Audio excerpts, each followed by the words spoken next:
Good morning, dear students.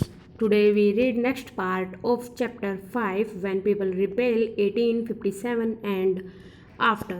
इस chapter में हम लोग रीड करेंगे म्यूनिटी म्यूनिटी बिकेम अ पॉपुलर रिबेलिएशन कि जो सैनिक विद्रोह है वो जन विद्रोह कैसे बना फ्रॉम मेरठ टू दिल्ली। और जो लड़ाई हुई थी 1857 की, हमारी जो क्रांति हुई थी वो मेरठ से दिल्ली तक कैसे हुई।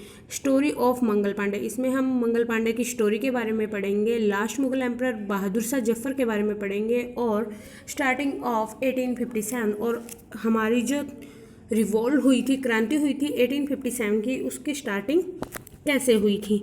ये मैंने आपको एक पिक दिखाई गई है, ये इम्यूनिटी से ली गई है जब रिबेल्यूशन हुआ था।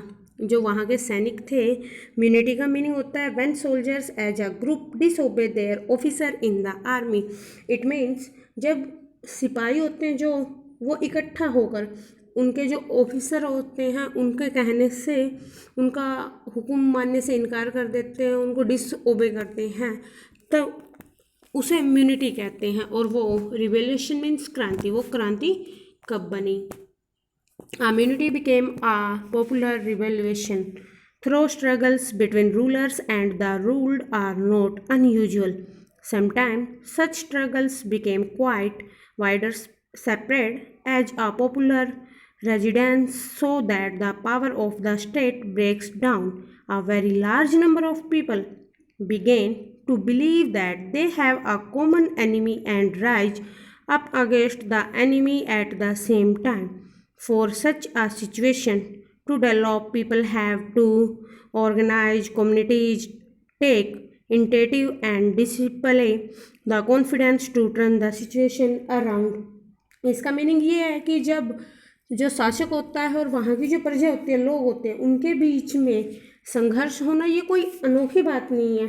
पहले तो ये संघर्ष इतने फैल जाते थे कि वहाँ के जो राजा हैं उनकी सत्ता छिन जाती थी, वहाँ पर वहाँ पर कोई दूसरा राजा बनाया जाता था। बहुत सारे लोग मानते थे कि उन सबका शत्रु सिर्फ एक ही है और वो सभी कुछ करना चाहते थे। इस स्थिति से लड़ने के लिए उन्होंने क्या किया, वो लोग एक साथ इकट्ठा हुए, उन्होंने कम्युनिकेट किया, प्रचार किया, अपने आत्मविश्वास का परिचय दिया कि वो किस तरह से उनका संघर्ष कर सकते हैं। Such a situation developed in the northern part of India in 1857। ऐसी ही सिचुएशन पैदा हुई 1857 में, जो कि हमारे उत्तरी भारत यानी कि नॉर्थन पार्ट में स्टार्ट हुई। After 100 years of conquest and administrations, 100 साल के बाद जब ईस्ट इंडिया कंपनी को हमारे ऊपर, अंग्रेजों को हमारे ऊपर शासन करते हुए पूरे 100 ईयर हो चुके थे, पूरे 100 साल हो चुके थे, तब ऐसे ही एक संघर्ष उत्पन्न हुआ। The East India Company faced a massive rebellion that started in May 1857। तो ईस्ट इंडिया कंपनी के सामने उन्होंने एक विद्रोह को फेस किया जो जनता ने किया। और वो कब स्टार्ट हुआ था, वो हुआ था 10 मई 1857 को and treated the company's very presence in India. Sipahi mutinied in several places beginning from Meerut and a large number of people from different sections of society rose up in rebellion. Some regard it as the biggest armed resistance to colonization in the 19th century anywhere in the world. आप लोगों ने देखा कि जब भारत के लोगों ने company का विरोध किया तो कंपनी को लगा कि अब लोग उनके लिए बगावत करने लगे, अब उनका यहाँ पर शासन करना बड़ा ही मुश्किल है। मेरठ से सिपाहियों ने बगावत की। जब 10 मई 1857 को सिपाहियों ने विद्रोह किया तो ईस्ट इंडिया कंपनी को लगता था कि वो अब उनके सामने ज़्यादा टाइम तक टिक नहीं पाएंगे और जो हमारा इंडिया है उनके अलग अलग पार्ट से लोगों ने उनके लिए बगावत शुरू की। और 19वीं सदी तक जो हमारे उपनिवेशवाद थे, उपनिवेशवाद होता है जब कोई दूसरा राजा किसी दूसरे राज्य पर वहाँ के सामाजिक, आर्थिक और राजनीतिक शासन को अपने हाथ में ले लेता है, तब उपनिवेशवाद बनता है। और ये दुनिया भर के लिए सबसे बड़ा स्ट्रगल था। हमारी जो दुनिया थी, हमारा जो वर्ल्ड है, ये एक स्ट्रगल बन गया उनके लिए। ये मैंने आपको पिक दिखाई गई है कि मेरठ से दिल्ली तक का जो सफ़र था, जो हमारा 10 मई 1857 को स्टार्ट हुआ था स्ट्रगल, वो मेरठ से मेरठ से स्टार्ट हुआ था और दिल्ली में उसका एंड हुआ था। वहाँ तक की कुछ पिक्स मैंने आपको दिखाई है। फ्रॉम मेरठ टू दिल्ली हमारी जो अब लड़ाई है वो मेरठ से दिल्ली तक है। On 29 March 1857 a young soldier Mangal Pandey. अब हम इस पैरे के थ्रू मंगल पांडे की स्टोरी के बारे में पढ़ेंगे कि 29 मार्च 1857 को एक नौजवान सिपाही Mangal Pandey was hanged to death for attacking his officers in Barrackpore. ये मंगल पांडे की स्टोरी है कि वो एक नौजवान थे जिनकी आयु कम थी, उनको जल्दी ही फांसी पर लटकाया गया था। किस रीजन? बैरकपुर के अंदर, क्योंकि उन्होंने जो उनका ऑफिसर था उनका हुक्म मानने से मना किया था और उनको डायरेक्टली फायर किया था, उनको गोली मार दी थी। सम डेज लेटर, कुछ दिनों के बाद, some sepoys of the regiment at Meerut refuse to do the army drill using the new cartridge. Cartridge means कारतूस। आप लोग देखते हो कारतूस होते जैसे बम टाइप है, उनको ना मुंह से छीलना पड़ता था। वहाँ पर जो कुछ सिपाही थे, कुछ समय के बाद सिपाहियों ने मेरठ के अंदर उन्होंने अपने ऑफिसर्स को मना किया कि वो इन नए कारतूस का यूज नहीं करेंगे, which were suspected to being coated with the fat of cows and pig.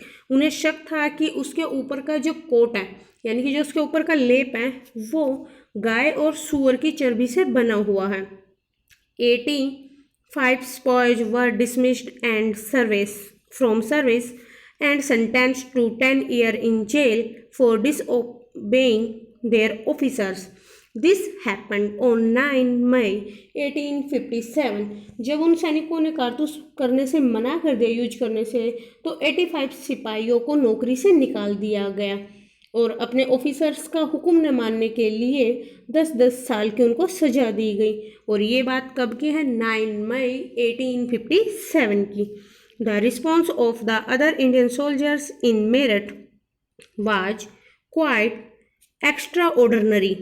On 10th May, the soldiers marched to the jail in Meerut and released the imprisoned spy. They attacked and killed British officers. They captured guns and ammunition and set fire to the buildings and properties of British and declared war of the Firangis. Meerut में जो दूसरे सिपाही थे जिनको ज़बरदस्ती jail में इकट्ठा किया गया था, जेल में भरा गया था, 10 मई को सिपाहियों ने क्या किया? मेरठ की जेल पर धावा बोल दिया, उन्होंने आक्रमण बोल दिया।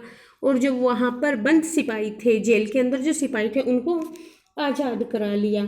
यहाँ तक कि उन्होंने अंग्रेजी जो ऑफिसर्स थे, ब्रिटिश ऑफिसर्स थे, उनके ऊपर भी आक्रमण किया और उनको मार दिया। उनके जो गन्स थी, उनके जो वेपन्स थे, हथियार थे, उनको अपने कब्जे में ले लिए। यहाँ तक कि जो उनकी बिल्डिंग्स थी, जो उनकी प्रॉपर्टीज़ थी, उनको सभी को आग के हवाले कर दिया। और फिरंगियों, अंग्रेज़ों को, वो जो ब्रिटिश आर्मी थी, उनको, ब्रिटिश को वो फिरंगी कहने लगे। फिरंगियों के खिलाफ उन्होंने युद्ध का ऐलान कर दिया।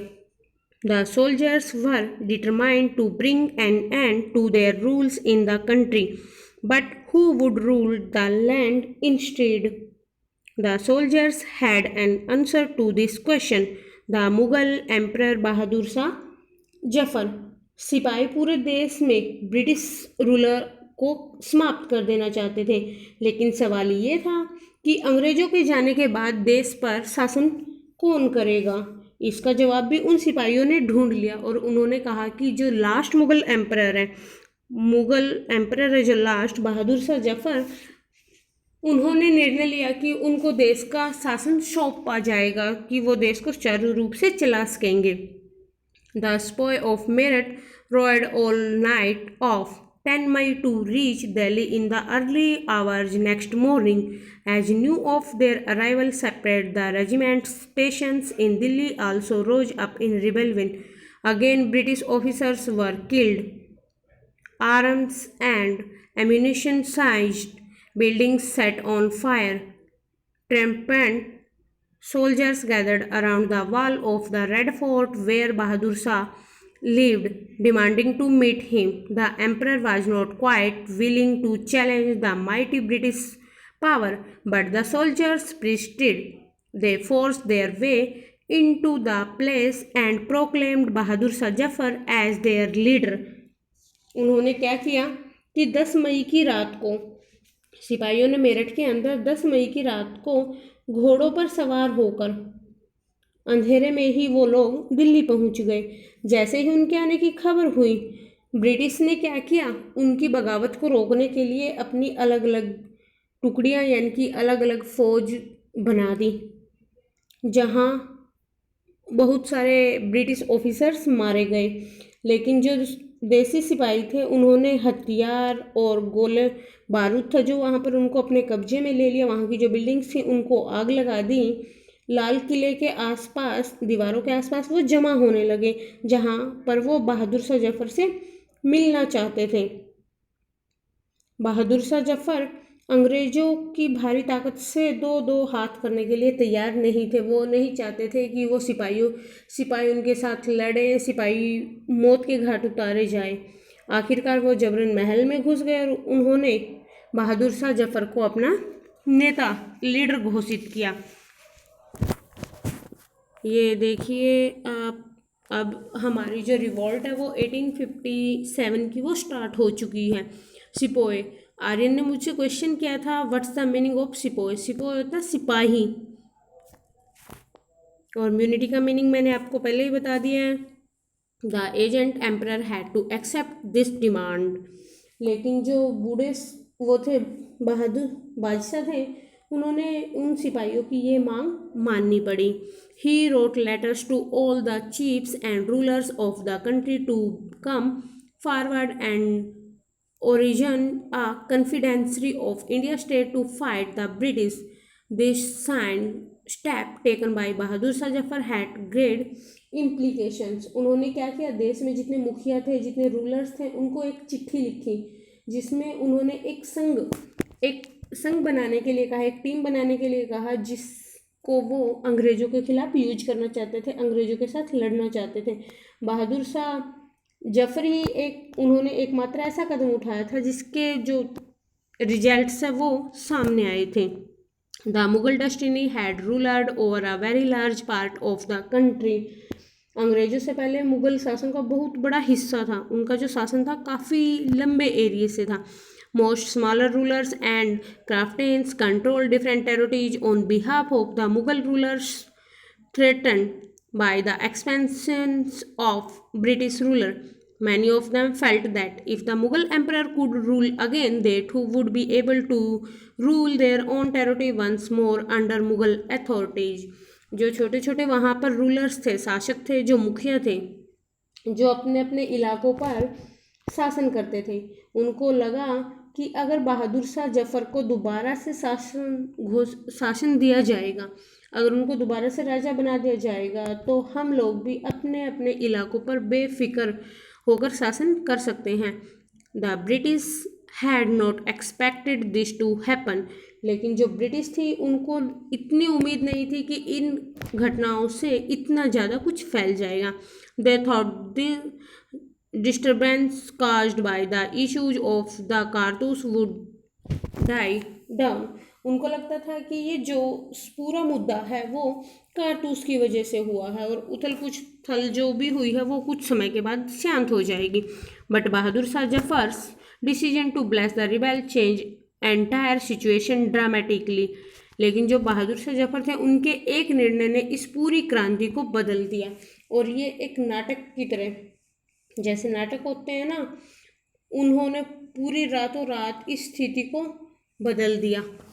और जैसे सीरियल्स में आप लोग देखते हो, often when people see an alternative possibility, अब जो वहाँ के लोग थे उनको कोई भी अल्टरनेटिव दिखाई नहीं दे रहा था। They feel inspired and authored.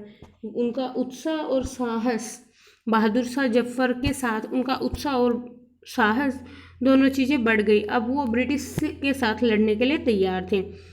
It gives them the courage hope and confidence to act. इससे उनको आगे बढ़ने में हिम्मत, उम्मीद और आत्मविश्वास मिला। Thank you, have a nice day.